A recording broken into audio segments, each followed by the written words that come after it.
Ni marufuku kuchezea amani ya nchi hii kwa kisingizio cha siasa, kwa sababu ugali umekuwa ghali.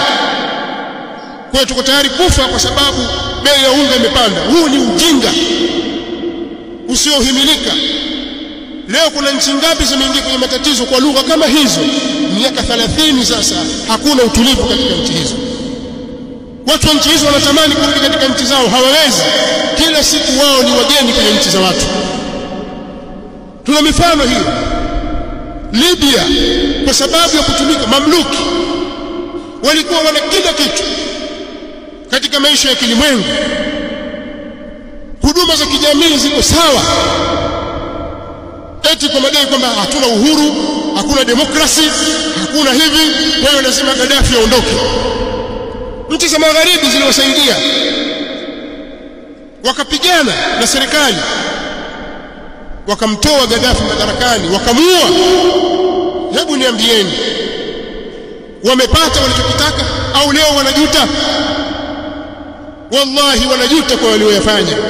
Lakini nchi za magharibi ziliwachochea katika hilo, eti wanatafuta demokrasi, hawana uhuru wa kujieleza, hawana uhuru wa kufanya kadha.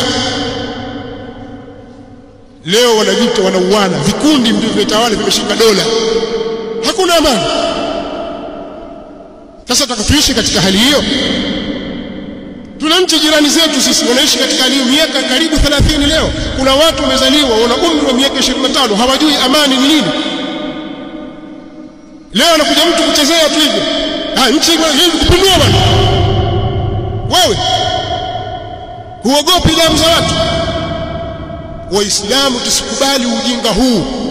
Yaani mimi sikusimama hapa kuzungumza habari ya bandari, sijui mkataba umefanyaje, sijui mkataba ulikwenda kule. Mimi sio kazi yangu hiyo.